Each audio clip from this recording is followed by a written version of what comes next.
Haas telah resmi mempertahankan duo K-Mag dan Hülkenberg untuk 2024. Ya, gua rasa ini merupakan keputusan yang cukup rileks lah untuk Haas ya, mengingat Nico tuh mampu tampil solid dan melampaui ekspektasi musim ini di musim comeback-nya. Dan K-Mag meskipun menunjukkan penurunan, tapi dia masih meraih poin lebih sering dari Nico musim ini, meskipun poinnya itu lebih dikit. Anyway, Haas emang butuh dua pembalap berpengalaman ini, dan gua akan bahas kenapa ya nanti ya. Karena hari ini akan jadi topik pembicaraan ialah, apa gua doang yang ngerasa kalau silly season musim ini tuh kayak bener-bener kurang seru aja gitu, atau kurang lah apa, kayak kurang aja gitu. Dan gua akan bahas kenapa hal itu yang gua rasakan sekarang.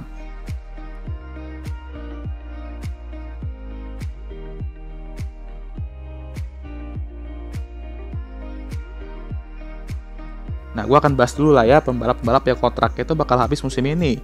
Yang gue bahas Haas dulu lah ya, seperti yang gue bilang tadi. Haas mempertahankan kedua pembalap mereka, dan ini adalah keputusan yang emang gak kaget lagi sih, tapi cukup mengkagetkan juga kalau mereka seawal itu mengumumkan ini ya. Karena biasanya mereka mengumumkan driver lineup tuh ya Oktober, September, atau November, atau bahkan Desember ya. Tapi oke, karena ya emang Nico mampu tampil bagus juga, dan K-Mag meskipun performanya menurun ya dibandingkan musim lalu, tidak ada alasan besar juga untuk ngedrop dia gitu. Kita tahu mobil Haas musim ini emang kenceng dalam one lap pace, tapi saat race, tire wear-nya pun juga kuat one lap doang kayaknya.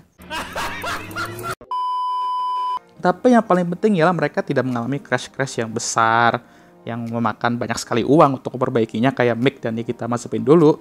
Jadi tidak ada alasan kuat untuk ngedrop salah satu dari pembalap mereka sekarang gitu kan. Selagi mereka masih bisa tampil bersih, meskipun hasilnya nggak sesuai juga ya nggak masalah. Apalagi melihat sejarah Haas di F1, kita bisa setuju bahwa Haas emang bukan tim yang cocok untuk seorang rookie. Sehingga jika mereka nge-kick salah satu pembalap mereka, ya kan mereka harus cari rookie kan ya, karena emang cuma ada rookie doang, dan pembalap yang pengalaman dan solid itu juga udah nggak ada lagi kayak di market, atau belum ada lah di market. Jadi itulah alasan mengapa Haas memutuskan untuk pertahankan duo pengisap bola ini untuk 2024. Nah, sekarang kita ke Alfa Romeo, atau balik lagi jadi Sauber musim depan ya. Sama kayak Haas, menurut gue mereka akan mempertahankan duo Kang Mulet Valtteri Bottas dan Kang Boba Guanyu untuk 2024. Valtteri sendiri masih ada kontrak juga untuk musim depan, dan Zhou juga menunjukkan progres yang signifikan. Meskipun belum di level untuk mengalahkan Valtteri lebih sering, kalau kita lihat di statistiknya, setidaknya Zhou mampu menunjukkan perkembangan dan hanya melakukan sedikit kesalahan. Tapi sayang aja, sedikit kesalahan tersebut ternyata berdampak besar karena setelah meraih P5 di qualifying Hungarian Grand Prix, dia malah nge-cosplay rekan timnya. Ya, mengambil pelajaran dari rekan tim lu yang berpengalaman sih emang bagus ya, tapi jangan jelek-jeleknya juga yang diambil ya. Tapi selain dari itu, Zhou mampu tampil cukup bersih, tapi sayangnya kita semua tahu kalau Alfa Romeo musim ini tuh udah kayak pakai jubah invisible Harry Potter aja cuy. Sama sekali nggak kelihatan dan jarang banget disorot oleh TV ya. Karena gue tuh sampai lupa kalau mereka tuh balapan cuy, kalau tim ini masih balapan gitu. Jadi tetap, gue rasa Zhou akan dipertahankan musim ini, dan kalau misalnya enggak, paling enggak ya Theo Pourchaire lah yang bakal ambil seatnya. Apalagi dia juga memiliki peluang untuk juara F2 musim ini. Tapi gue 80% yakin kalau Zhou tetap akan bertahan untuk 2024 bersama Alfa Romeo atau Sauber ya. Nah, sekarang kita ke Alfa Tauri. Nah, Alfa Tauri itu gue yakin bakal mempertahankan Yuki Tsunoda. Dia mampu menunjukkan potensialnya musim ini dan menunjukkan perkembangan. Dan bisa aja terus berkembang sering berjalannya musim dan waktu. Tapi untuk Danny Ric, gue sih bilang kalau Alfa Tauri ini hanyalah latihan soal aja bagi Danny Ric untuk membuktikan ke semua tim kalau dia tuh masih bisa tampil dalam level tertinggi. Jadi gue nggak expect dia untuk berada di Alfa Tauri sampai dia pensiun, enggak. Paling cuma untuk musim ini aja. Sejauh ini, dia mampu menunjukkan itu sedikit, dan kita lihat apakah hal ini masih valid sampai akhir musim atau enggak. Melihat opsi-opsi yang ada tapi ya, gue rasa pilihan satu-satunya Ricky Bobby sekarang untuk balapan musim depan, ya stay di Alfa Tauri. Mengingat Red Bull kelihatannya masih ingin mempertahankan Max dan Checo, dan selagi dia mampu tampil sesuai ekspektasi, ya nggak masalah untuk mempertahankan dia di Alfa Tauri. Walaupun nantinya Liam Lawson juga harus cari kategori balapan lain lagi untuk 2024.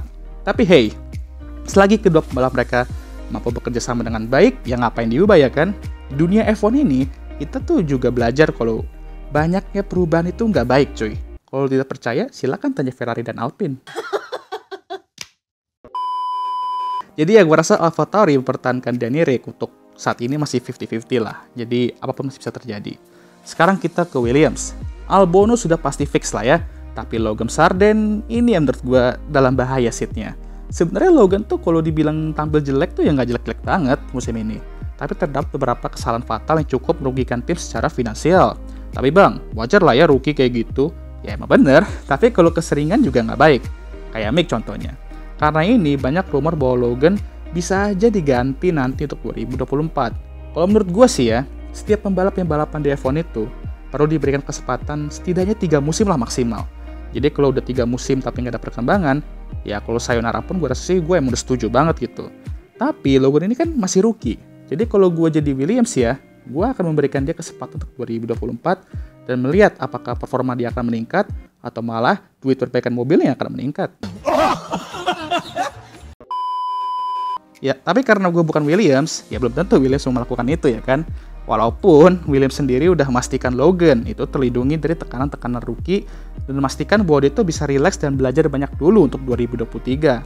Tapi kalau seandainya Williams sudah berpikiran dan dia perlu diganti, paling kandidat penggantinya ya antara Mick Schumacher atau Frederick Vesti yang saat ini juga memiliki peluang untuk jadi juara F2. Jadi peluang Logan untuk stay musim ini juga sama kayak Ricky Bobby, masih 50-50 tapi lebih besar tekanannya. Nah ini yang paling besar sih, tapi sepertinya udah fix juga, yaitu Lewis Hamilton dan Mercedes. Banyak sumber sudah mengatakan kalau Lewis sudah tanda tangan kontrak baru dengan Mercedes. Hanya nunggu waktu konfirmasinya aja. Ya mengingat dia benar-benar tampil bagus musim ini, dan Mercedes kelihatannya mampu menyegel P2 di konstruktor juga musim ini, kalau bisa terus konsisten, ya nggak ada alasan bagi Lewis untuk tidak stay, dan nggak ada alasan bagi Mercedes untuk tidak mempertahankan dia. Tapi seandainya Lewis ngedrop bom kayak Asep musim lalu dan memutuskan pensiun dari F1, gue yakin silly season musim ini bakal menarik banget sih.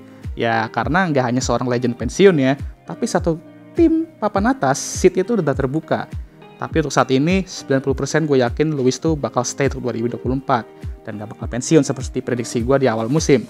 Setelah membahas pembalap-pembalap yang kontraknya itu habis musim ini, gue rasa bisa aja bahwa driver lineup 2023 sekarang itu akan bertahan semua untuk 2024. Nah, gue nggak tahu apakah itu pernah terjadi sebelumnya di mana lineup tahun sebelumnya sama kayak tahun berikutnya. Tapi gue rasa belum sih ya. Pasti ada yang bertahan, keluar, dan bergabung. Ini gue nggak masukin Nick De Vries BTW, karena emang dia nggak full musim. Jadi kita anggap aja 2023 driver lineup sekarang ya dengan Danny Ric ini.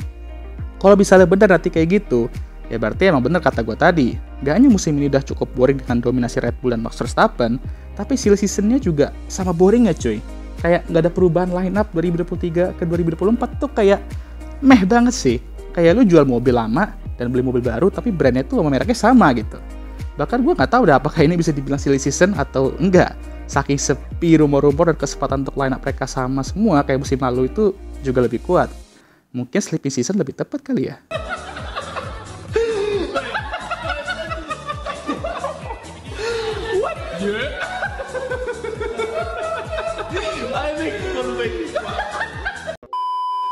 Oke lah, sekian video kali ini. Gimana menurut kalian? Apakah menurut kalian silly season atau sleeping season kali ini tuh kurang seru? Tulis komentar kalian di kolom komentar. Tapi feeling gue sih ya 2024 nanti pastinya bakal lebih seru lagi. Karena banyak pembalap-pembalap tuh yang di tim papan atas juga tuh kontraknya nanti bakal habis di saat itu juga. Tapi ya kita tunggu aja itu tahun depan ya. Jangan lupa like, subscribe, dan share video ini. Dan jangan lupa juga untuk nyalakan lonceng notifikasi agar kalian semua tahu ketika gue ngupload video baru. Dan jangan lupa juga untuk follow Instagram gue. Dan I'll see you guys next time. Goodbye. That's it. Ta-da!